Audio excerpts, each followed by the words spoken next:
My God. Okay, I'm gonna hit record. Okay. Welcome to another episode of Manifestation TV. It's gonna get crazy today because we have the Queen of Persuasion, Bushra Azhar. Am I saying that right?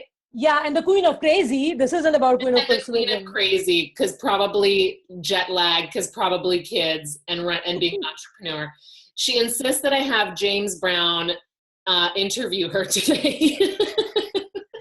Yes, it's gonna be awesome. I'm so honored, Mr. James Brown. I cannot tell you how honored I am that you took the time out of your, I can't imagine what you were doing with all of your personality when you weren't an online entrepreneur. Where was that going? Who is on the receiving end of all your hilariousness? No, there was no one. It's very interesting because my neighbors, they think, oh, Bushra doesn't like to talk too much. She doesn't like to. I'm known as the person who does not like to meet people and talk. Okay, yeah. So no, I didn't do anything. I just kind of tried to transfer it to my kids, and I'm really pleased that they have the same snark, the same. I'm really pleased with how snarky my children are. I don't tell them that, but I'm so pleased. Hashtag parenting goals. For my kids to be as snarky as me. Yes. Welcome so much. Thank you for joining us. I know you've been traveling nonstop on the Bushra World Tour. It was amazing, but I'm so glad that we finally got to do this. Really excited about this. Yes, and so is James Brown. I can see he's perpetually excited. He's like he hasn't stopped being excited since 1973. He's been excited. Tell us, for those who have been living on another planet, who are not online entrepreneurs, who have not heard of you and your amazing success story, please tell us a little bit about how you've become the Queen of Persuasion and possibly the funniest online entrepreneur I've ever met. Okay. Thank you so much. First of all, not the Queen of Persuasion, but yeah, kind of try to. That's my brand, but that's not really me. So you know how it is when you're cleaning poop off a carpet with your fingernail. You don't seem like the queen of anything, much less persuasion. So yes. Yeah, didn't mean to kind of burst my own introduction, but that's the reality. It's like my fingernail, it stopped growing. I think it's dealt with so much toxic waste, it just stopped growing. Seriously, I'm like, why doesn't this grow? And then I realized I've done some weird shit with this one, so it just stopped growing. So my name is Bushra Azhar. I am the founder of the Persuasion Revolution, and I teach tiny businesses how to make big bucks using psychology of persuasion. And I'm also a mom of two, wife of one. We're working on that part a bit. The wife of one. It's apparently not okay to be a wife. Are you interested in being a sister wife? Because I'm very into that idea. I'm totally on it. I'm going to be 40 in like 2 years or 1 year. I don't even remember. But that's, I think, the ideal time. I've started mentally preparing my husband. The only problem is he doesn't take me seriously, which kind of makes it really hard to make plans because he does not take me seriously. But yeah, totally onto it. So we're working on that as I speak. That's it. Been doing this for about 2 years. Made a ton of money. Don't even know what to do with that kind of money. One idea is to build some Nutella castles. So I'm kind of working on that. I'm thinking how that could be a possibility. Because honestly, I don't even know. I don't shop. I don't spend money. I don't wear diamonds. My office is in a freaking closet. I don't even know what to do with that kind of money. So yeah, but we're working on that. Amazing. And so tell me a little bit about, or tell the audience a little bit about, like, what happened to go, like, what mindset shift did you go through to go from working for companies, and you've worked for some like big cheese companies, to decide to making that leap into, hey, I can pull this thing off and people will follow me and maybe they'll buy from me, and then yeah. So mindset shift. I think the biggest mindset shift for me has been, I was so So I've been practicing doing webinars and speaking to people and giving interviews, sitting on Oprah's couch for about 20 years in my toilet. So I have a lot of practice. I have a lot of practice. People like key, actually. Like if you've been like the toilet is the that and having those conversations in your head, that's manifestation. So yeah, it's funny. I didn't know that. So I have no idea what I was doing, but I've been practicing in my toilet for a really long time. But the only thing is I live in a country where, I live in Saudi Arabia, which means that I'm not really, I don't get a lot of chance to interact with a lot of people, even though I worked in corporate.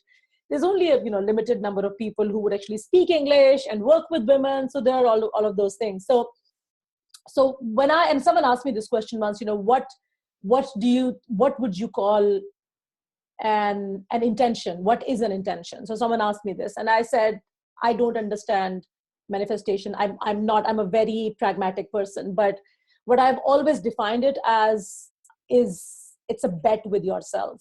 That's how I see it. So I literally just placed a bet with myself when I started July 2014, and I said, okay, I'm just placing a bet with myself that in 3 months I can do either one of these things. Either I'm gonna find out that everyone who says you can make money online is basically bullshitting, or I'm gonna actually do that. So I was literally just a bet with myself. And the biggest mindset shift that I had to go through was this whole, I'm living in a different country. I'm not a native English speaker. I'm not pretty enough. I'm not thin enough. I'm not white enough.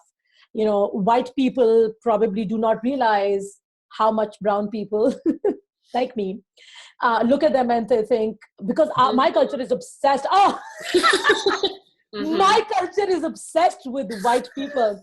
Yeah, so my culture is obsessed with white people. So this whole idea of doing something online world is just full of lots of white people. So I was like, how do I even, I don't even know whether my brown jokes are funny for the white people. I've never lived in an English speaking country. I'm not an native English speaker. So there were all these mindset shifts. And at the end of the day, the only thing that made me move forward was, you know what? These people don't know me. So it's fine. Even if I make a fool of myself, it's fine. And one of the reasons that I was able to kind of bring my entire self, my whole crazy, wonky, weird, psycho self to online world was because I didn't tell anyone in my real life that I was doing it. So when I started, my husband didn't know, no one in my real life knew what I was doing. So it was like a secret love affair. No one knew I started a website. No one on my Facebook, no one knew, like literally no one knew that I had started. So I could actually not worry about judgment because there were no preconceived notions. I was like, you know what? If they think I am some, crazy psycho lunatic, I can just disappear from the internet and they will never even find me. You know what I mean? It's really easy to disappear on the internet. Totally. Just fake your own death. You just delete that profile and you're gone. Yeah. So that was the plan. Really, really genius plan, I would think. But then somehow, so I was in Canada, as I came back yesterday morning, and I was just telling someone, I had no idea that it would come to a point where I would blur the lines between offline and online world. It's like literally online dating gone right. You see these people online and they're your clients and their friends, and at the back of your mind, you have this thing, what, if I disappear tonight, they don't even know where I live. They'll never be able to find me. And now I've met those people. So now I'm like, oh my God, I can't even run away with their money because now they know me. I love your approach here because it is so different from, like a lot of the mindset manifestation talk, which is just a really pragmatic of approach of like, I'm just going to try this. I'm going to do it in secret. So nobody really knows what I'm doing. I don't have that pressure of like succeeding. And I'm just going to have a bet with myself and see if I can do it.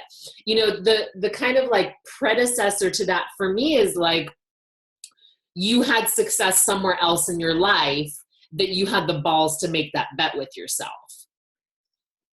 Yeah, true. I agree. If you are someone who is not used to the taste of success, I think it is just placing a bet with yourself is a huge uphill battle because you have fear that you will lose this battle. No, so to be honest, I feared that I was actually, okay, I was pretty sure that I would lose this battle, because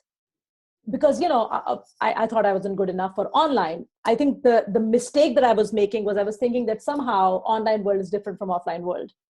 I think which was a stupid thing, but I actually thought, oh, I could only do this in offline world, in real world, but I would not be able to do it online. If I had only known, and I think more people need to know this, more people need to realize this. I look at these really high power corporate professionals, and they said they would look at online and say, I could never do this because it seems like such a jungle, such a maze. The reality is, if you've done something, anything offline, you can do the exact thing online because it's the same world. It's just that I'm behind a screen and you cannot see that I'm not wearing pants. But other than that, it's the same thing, right? It's the entire same thing. Humans beings are the same. We're all the same. There are good people, there are bad people. It's essentially the same thing, but I didn't see it that way. So I'm glad now I know. Well, this is an amazing point. And I think, a lot of your offerings and the things that you offer give people small wins, or have the opportunity to give them big wins as well. But even like Persuasion had, even inside the lab, which is $20 a month now, I don't know. It's $20 a month. Now, yeah. It can give you those small wins to start building the evidence of your credibility, of you can do this, of people are responding to me, because you're using a strategy that has worked, that is proven, and it will give you those small wins to start building that evidence that you can manifest bigger things in your I agree. And again, like the way you put it, it's brilliant, because that is from a mindset perspective, that's not how I see it, but that's what I went through. So I think it's genius that one way to look at this is you don't have to do it all in one night. No one has done it in one night. Okay, this brings us to the next point, which is the big break or the big launch or the big whatever. Is it a myth or is it true? Do you like wake up and like you have 50,000 followers? Definitely not. And I want to know, if you asked anyone this question and that person said yes, and please do inbox me the name of that person so I can go back to that on their own Facebook page, because but here's the thing, here's a sad thing. And no one's done it in under like 5-7 years. They've gone to businesses. They've learned things in different places, maybe in online, like from the moment they're online, the soonest might be 2 years or something like that. Yeah. No, but here's the sad, before I answer this question, I think the sad thing is that there are so many people who are actually selling that dream. Yeah. And you're doing such a huge disservice to people when you sell that dream, when you sell them this idea that it is entirely possible. Now, is it entirely shitty to do that? It is entirely possible to do something in 3 months, but that something is not $1 million if you're just starting from scratch. Yeah. So that's what we need to understand. So when I started July 2014, and I put up a kind of pay. And again, I keep saying I don't believe in manifestation or woo-woo or all of that, but I actually wrote down that number, and I said, okay, I just wrote a really big $10,000 on a piece of paper next to my desk, and that's it. My whole idea was that by December I should be able to make $10,000, and then I ended up turning that 1 into 2 because I exceeded that. And then I ended up, I tried to do that 2 into 3 because I was kind of getting close to that number. I ended up making $28,000. And that was 6 months of literally spending every waking moment on this. Now, when I say every waking moment, it's because I was still working in corporate. So I only had very limited time to spend on this, which means that I didn't hire a team. I didn't have anyone. I was doing everything on my own. But just to kind of put things in perspective, I agree with you. Even though it took 6 months to kind of get to that point, I don't think it's fair for me to say that it's only those 6 months. I've been kind of learning about, all these ideas, persuasion and negotiation and all these hacks, and kind of synthesizing it, putting it into a framework to be able to make it into an actionable takeaway, because there is knowledge that's trapped in our head, but most people have not synthesized it into a format where they can actually teach it to someone. So I've been doing this for a long time for my day job, and therefore it was easy for me to pull pull those things and then put it into a teachable format. So yes, I agree that you can do if you give yourself a timeline and say, I want to do something in 6 weeks or 8 weeks or 2 months or 3 months, you can do something. But if you think that and there are people who teach this, and there are people who actually manage to do this. Yes, there are. There's anomalies in every industry. Yeah, but here's the thing. I don't think it's sustainable. So even if you manage to take a moment before you get into self-congratulatory mode. Take a moment to understand that it might not be as sustainable, because even though you locked 3 or 4 or 5 clients because some coach told you to do that and use certain tactics, and it is not a sustainable business model. Oh my God. There's so many people that I've spoken to who hire the coach, spend the big bucks, who gets them that initial thing. And then they're like, what now? Yeah. And there is. And systems like yours is a way of building relationships with your audience. Yeah. And that's like the key to your big break, is just creating relationships. Like, you have an amazing relationship with many, like, thousands of people. It's funny because, yeah, you're right. Because it's funny because I was at Shine Live and there were about 100 women, and there were a few women that I walked up to and I said, hi. So there's this girl, I said, hi, Jaya. And she was like, you know me? I was like, yes, I do. And she was like, I'm really surprised. But this whole idea that you could actually know your people by name, you could have a connection with them, spend time with them. That is the kind of connection that I was going for. That was the kind of, relationship that I was going for. But to kind of take you up on that point where you said there are a lot of people who hire a bunch of coaches or a few coaches, and they do this. But that's the sad thing, is that that's what a lot of people want, but that's not what they need. Because what happens is that you make a lot of money, but there is no strategy behind it. There is no mindset behind it. And I launched something called Sold Out Launch in July. And one of the things that I noticed in Sold Out Launch while I was launching it, that people don't want to do the strategy work. A lot of people, and I said that, I was like, you know what? A lot of people want a Mickey Mouse version. We want a Mickey Mouse version of everything. We just want someone to tell us, do this, do this, do this, do this, do this, and you'll make a bunch of money. And short term, it sounds great and you make the money, but where is the strategy? Your business, you have not laid a foundation. You haven't, so you burn out really fast. And then you're like, okay, where do I get my next client? And then you get on that kind of roller coaster again of going through the same shit, same posts, same begging, same whining, same coaching call, what do you call them? Clarity calls, I don't know discovery calls. Because you never thought about putting together a strong foundation. So that's $10,000 worth of coaching right there. You're welcome. It really is. It really is. And it's down and do the strategy. And if you haven't had the success, do the mindset work to start believing that you can do it. Because if you don't have the belief and you don't have the evidence of having had anything be successful in your life yet, you need to start with the small wins.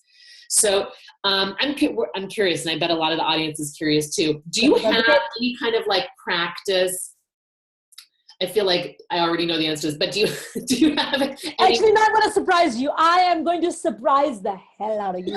Are you ready? Yes. Okay, I'm just going to, okay. So I keep saying I don't believe in this, but because I actually looked at this, it's really interesting. So do I turn the screen and show you all the mess in my office, or let me just take it off. So this is, so because my office is in a freaking closet, I have this posted on my closet door, but I just have to show you this. And I wrote this when the year started. So it's a check that says Bushra Azhar, $1 million, December 31st. Wow. And so it was like attached to so that's why it has all these things and I need to attach it back. So I wrote this, and not because, again, I keep saying I don't believe in the manifestation and law of attraction and all, but I just saw someone do this and I was like, you know what, let me just do this. So I put this, and then every time my husband looks at this, he laughs at me. And I was like, you know what, you just deserve to die. You just deserve to die for laughing at me. I might poison one day for this. Well, look, anyway. I love the way that you approach manifestation, because you do plant the seeds, but you're completely detached from, like, you're not gripping it. You're just like, you have your strategy, you're working on your business, you're taking all your aligned actions based on like what you're discovering, but you're planting the seeds and you're not like, gripping, holding, desperate. Like there's nothing desperate about that. It's just there. I planted the seed. I wrote the number, and like I keep putting my head down and doing the work.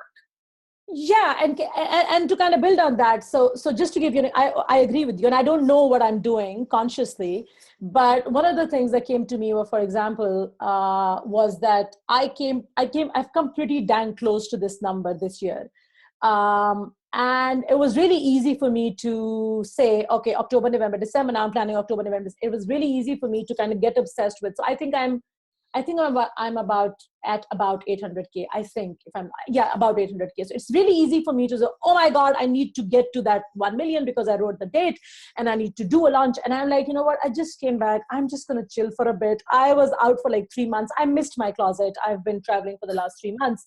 And so I don't allow myself the luxury of getting obsessed with that number, because if I do, then I will be a wreck. And I don't want to be a wreck.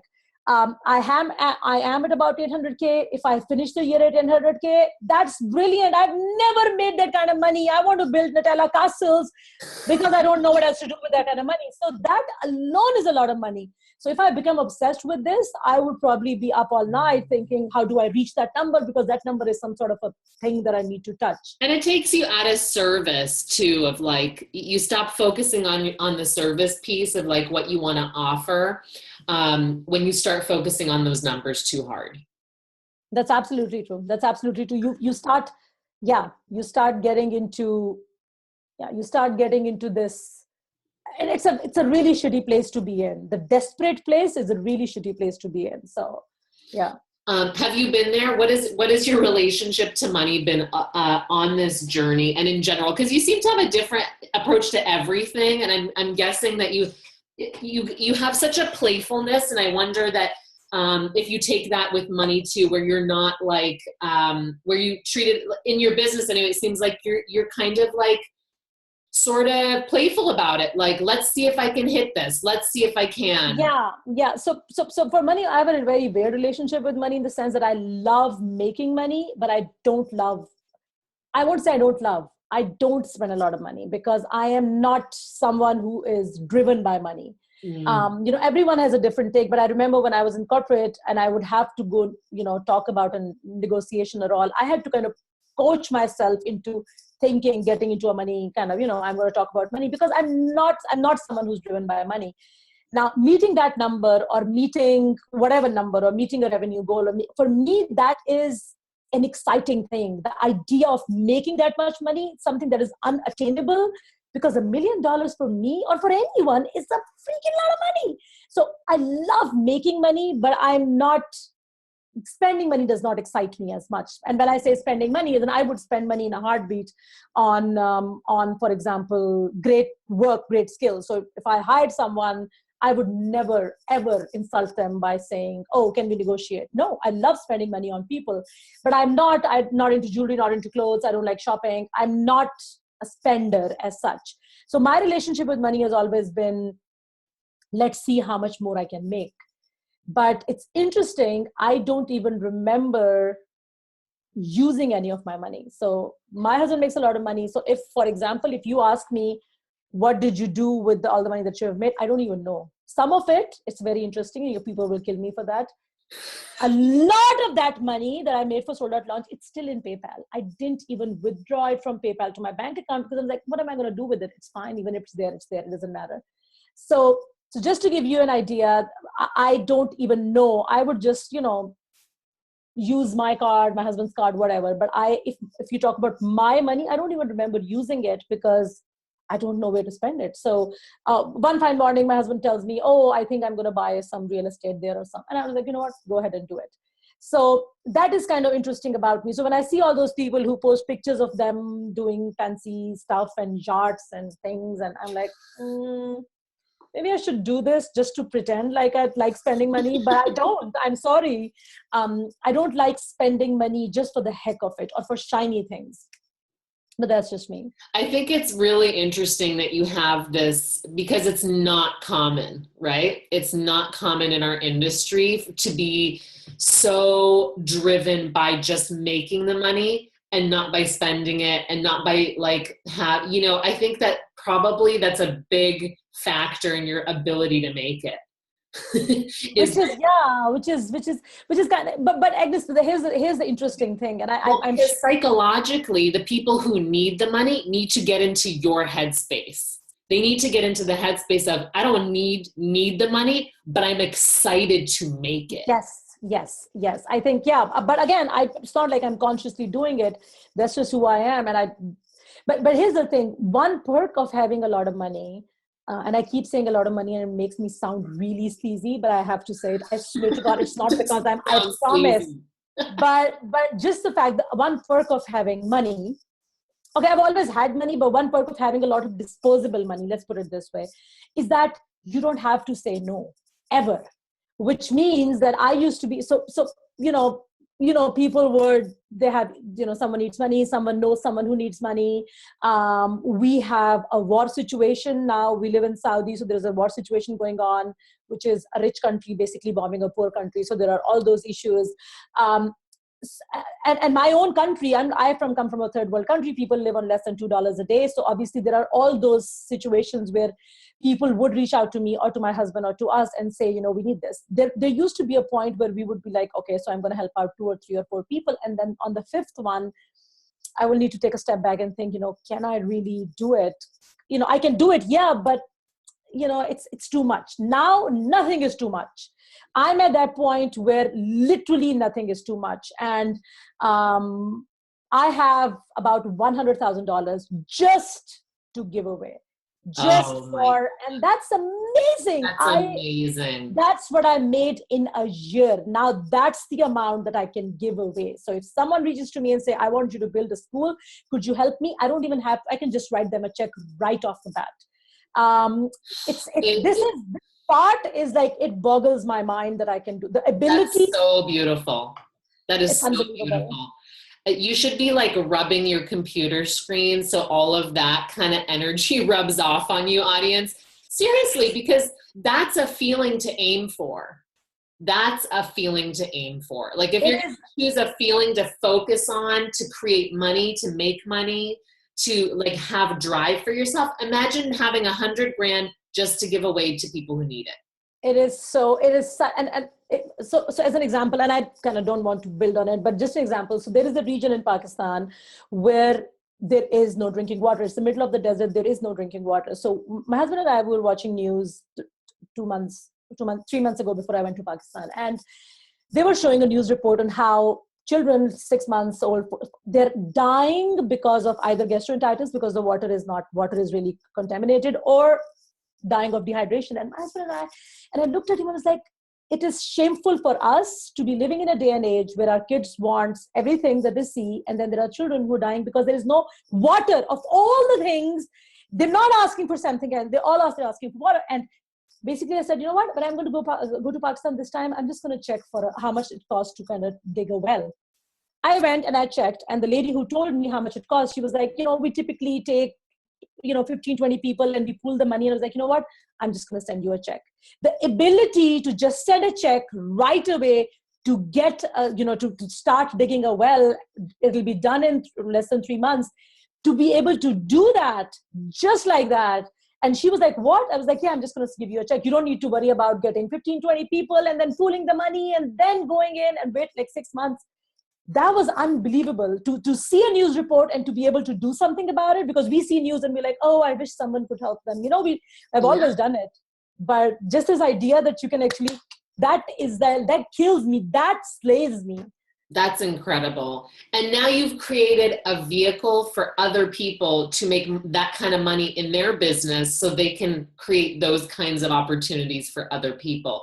When you have something that incredible to drive your business with, you don't have to have like something like, like your dream and your income are very parallel, right? So if you want to be able to write a check to create water, the universe provides. Yes, like if that's, part of your purpose. So get really clear on why you want the money.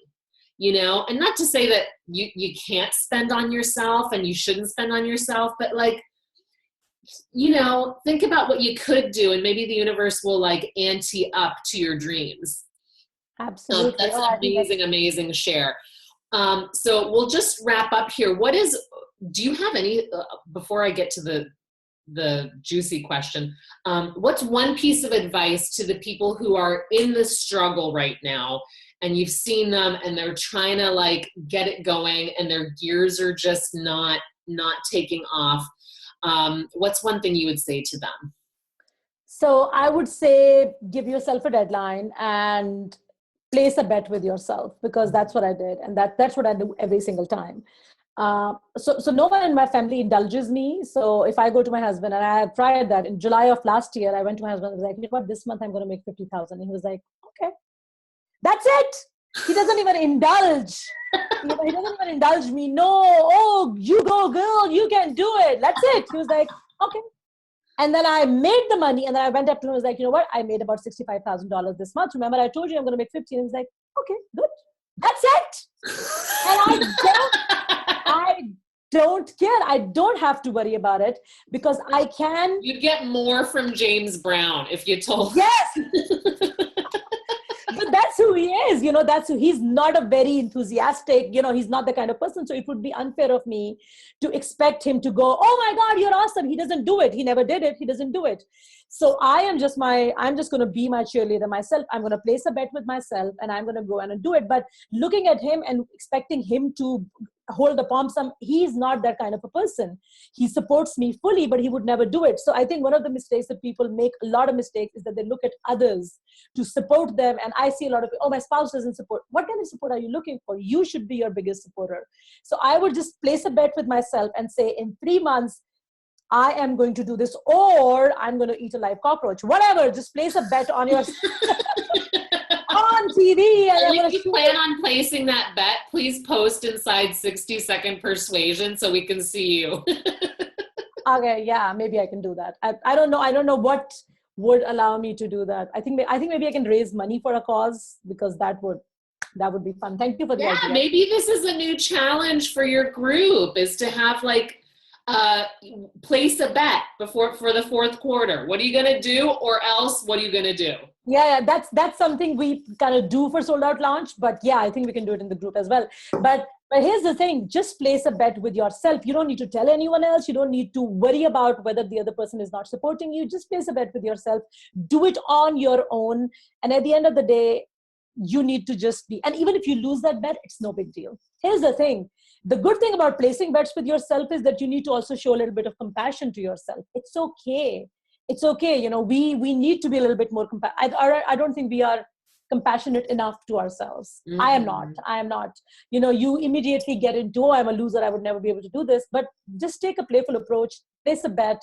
If you lose a bet, it's okay. It's okay. You can do an ice bucket challenge on your YouTube channel. It's absolutely okay. I love this approach. It's so different from everything else we're hearing out there.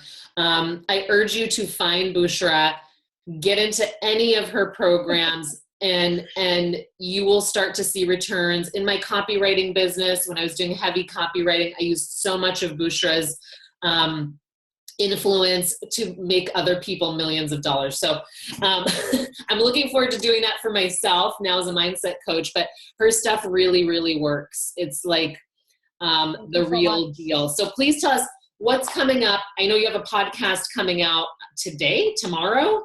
Came out today. Woo! So fucking boring. I don't know. What's the name of it?